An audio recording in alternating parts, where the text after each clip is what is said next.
Bonjour, promotion 2019. Merci, Président Lavigne, pour cette introduction si généreuse. Je ferai de mon mieux pour en être digne. Avant de commencer, je tiens à rendre hommage à toutes les personnes dont le travail acharné a rendu cette célébration possible, y compris les jardiniers, les placeurs, les bénévoles et toute l'équipe technique. Merci à vous tous.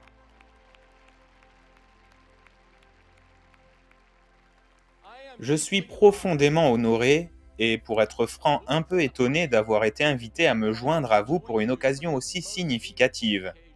Diplômé, c'est votre journée. Mais vous n'êtes pas arrivé ici seul. Famille et amis, professeurs, mentors, êtres chers, et bien sûr vos parents, tous ont contribué à faire de vous ce que vous êtes aujourd'hui. Ils partagent votre joie en ce moment. En ce jour de la fête des pères, offrons une ovation particulière à tous les papas.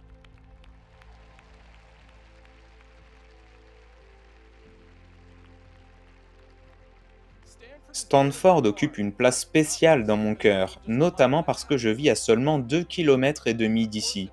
Bien sûr, si mon accent ne vous l'a pas déjà révélé, pendant la première partie de ma vie, je n'avais d'autre choix que d'admirer cet endroit à distance. J'ai fait mes études de l'autre côté du pays, à l'université d'Auburn, au cœur de l'Alabama rural, loin de toute côte. Vous l'ignorez peut-être, mais j'étais dans l'équipe de voile pendant mes 4 années d'université.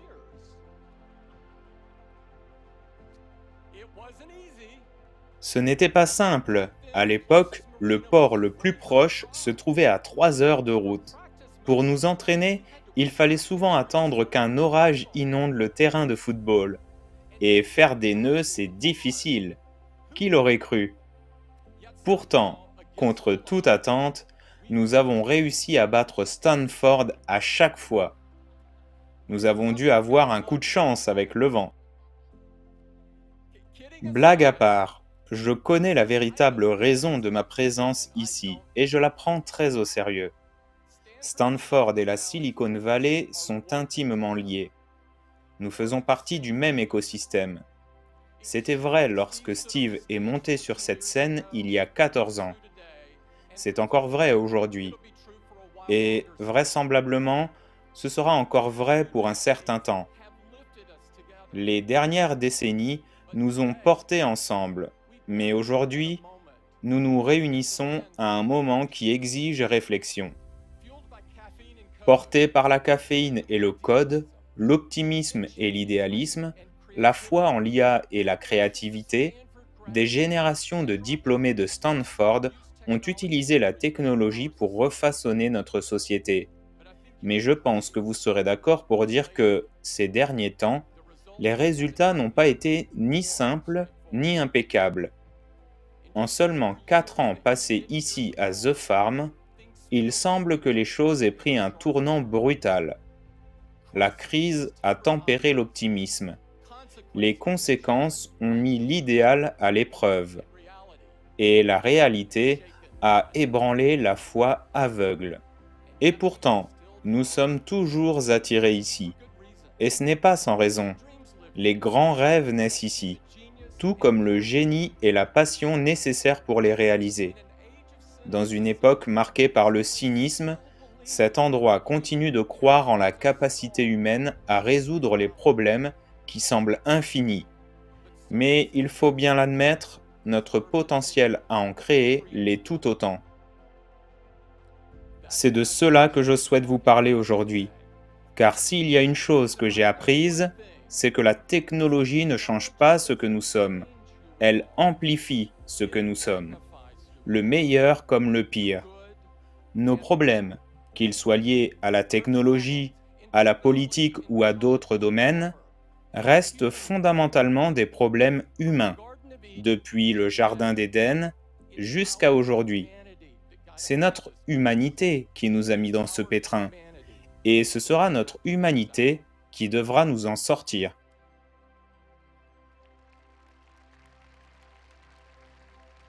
Commençons par une vérité simple. La Silicon Valley est responsable de certaines des inventions les plus révolutionnaires de l'histoire moderne.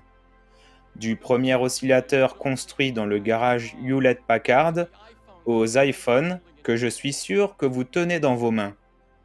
Les réseaux sociaux, les vidéos partageables, les stories qui connectent la moitié de l'humanité, tout cela trouve ses racines dans l'arrière-cour de Stanford. Mais ces derniers temps, il semble que cette industrie soit davantage connue pour une innovation moins noble. L'idée que l'on peut revendiquer le mérite sans accepter la responsabilité. Nous le constatons chaque jour désormais. À chaque violation de données, à chaque atteinte à la vie privée, à chaque regard détourné face aux discours de haine ou aux fake news qui empoisonnent notre conversation nationale, aux miracles factices échangés contre une simple goutte de votre sang, trop nombreux sont ceux qui semblent croire que de bonnes intentions suffisent à excuser des conséquences néfastes. Mais que cela vous plaise ou non, ce que vous construisez et ce que vous créez définissent qui vous êtes. Cela paraît un peu fou qu'il faille encore le rappeler, mais si vous avez bâti une usine à chaos, vous ne pouvez pas fuir la responsabilité du chaos qu'elle engendre. Prendre ses responsabilités, c'est avoir le courage de réfléchir aux conséquences de ses actes. Et il y a peu de domaines où cela est plus crucial que celui de la vie privée. Si nous acceptons comme normal et inévitable que tout dans nos vies puisse être agrégé, vendu ou même divulgué en cas de piratage, alors nous perdons bien plus que des données. Nous perdons la liberté d'être humain. Réfléchissez à ce qui est en jeu. Tout ce que vous écrivez, tout ce que vous dites, chaque sujet de curiosité, chaque pensée fugace, chaque achat impulsif, chaque moment de frustration ou de faiblesse, chaque plainte ou mécontentement, chaque secret partagé en confiance. Dans un monde dépourvu de vie privée numérique, même si vous n'avez rien fait de mal, si ce n'est penser différemment, vous commencez à vous censurer. Pas entièrement au début, juste un peu, petit à petit. À prendre moins de risques, à espérer moins, à imaginer moins, à oser moins, à créer moins, à essayer moins, à parler moins, à penser moins. L'effet paralysant de la surveillance numérique est profond et il affecte tout. Quel monde étriqué et sans imagination nous finirions par habiter. Pas complètement au début, mais progressivement, morceau par morceau. Ironiquement, c'est exactement le genre d'environnement qui aurait empêché la Silicon Valley d'émerger en premier lieu. Nous méritons mieux. Vous méritez mieux. Si nous croyons que la liberté signifie un cadre où les grandes idées peuvent germer, croître et s'épanouir sans craindre des restrictions ou des obstacles irrationnels, alors il est de notre devoir de changer de cap, car votre génération doit avoir la même liberté de façonner l'avenir que celle qui l'a précédée. Diplômés, apprenez au moins de ces erreurs. Si vous voulez revendiquer les succès, apprenez d'abord à assumer les responsabilités.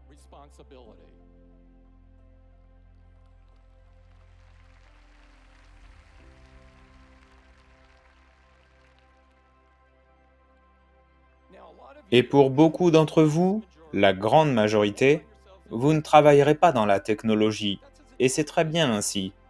Nous avons besoin de vos esprits à l'œuvre partout, car nos défis sont immenses, et aucun secteur à lui seul ne pourra les relever. Où que vous alliez, quoi que vous fassiez, je sais que vous serez ambitieux. Vous ne seriez pas ici aujourd'hui si ce n'était pas le cas. Mais associez cette ambition à l'humilité, une humilité de but. Cela ne signifie pas être plus timide, plus petit, ou réduire vos ambitions. C'est tout le contraire. Il s'agit de servir quelque chose de plus grand. L'auteur Madeleine L'Angle a écrit L'humilité, c'est se jeter entièrement dans une concentration absolue sur quelque chose ou quelqu'un d'autre. En d'autres termes, quoi que vous fassiez de votre vie, soyez un bâtisseur. Vous n'avez pas besoin de partir de zéro pour construire quelque chose de monumental. Et, à l'inverse, les meilleurs fondateurs, ceux dont les créations perdurent et dont la réputation grandit avec le temps, passent l'essentiel de leur temps à construire morceau par morceau. Les bâtisseurs ont cette certitude réconfortante que l'œuvre de leur vie finira par les dépasser, qu'elle sera plus grande que n'importe quelle personne. Ils savent qu'elle s'étendra sur des générations. Ce n'est pas un hasard, c'est en un sens tout le but. Dans quelques jours, nous commémorerons le 50e anniversaire des émeutes de Stonewall.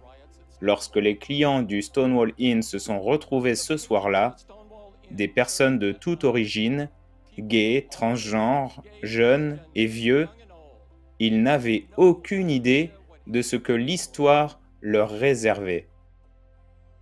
Il aurait semblé insensé de rêver de ce moment lorsque la porte a été enfoncée par la police. Ce n'était ni l'appel de l'opportunité, ni celui du destin. C'était simplement une nouvelle manifestation du monde leur disant qu'ils devraient se sentir insignifiants parce qu'ils étaient différents. Mais le groupe, rassemblé là, a ressenti quelque chose se renforcer en eux. Une conviction qu'ils méritaient mieux que les ombres, mieux que l'oubli. Et si cela ne leur serait pas offert, alors ils allaient devoir le construire eux-mêmes. J'avais 8 ans et me trouvais à plus de 1000 km de là lorsque Stonewall s'est produit. Il n'y avait ni alerte d'actualité, ni photo virale, ni aucun moyen pour un enfant de la côte du Golfe d'entendre les récits de ces héros improbables. Greenwich Village aurait tout aussi bien pu être une autre planète, bien que je puisse vous assurer que les insultes et la haine étaient les mêmes. Ce que je ne saurais pas avant longtemps, c'est tout ce que je devais à un groupe de personnes que je ne connaissais pas, dans un endroit où je n'étais encore jamais allé. Je ne cesserai jamais d'être reconnaissant pour le courage qu'ils ont eu de construire ce qu'ils ont construit.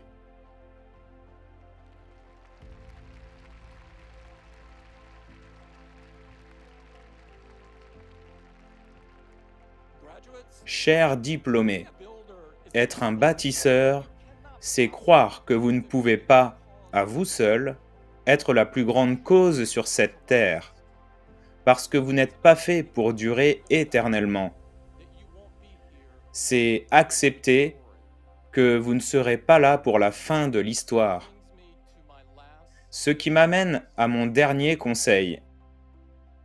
Il y a 14 ans, Steve est monté sur cette scène et a dit à vos prédécesseurs « Votre temps est limité, alors ne le gaspillez pas à vivre la vie de quelqu'un d'autre. » Voici mon corollaire. Vos mentors peuvent vous préparer, mais ils ne peuvent pas vous rendre prêt. Lorsque Steve est tombé malade, j'avais ancré en moi l'idée qu'il guérirait. Je ne pensais pas seulement qu'il tiendrait le coup. J'étais convaincu, jusqu'au plus profond de moi, qu'il continuerait à guider Apple longtemps après que moi-même serais parti.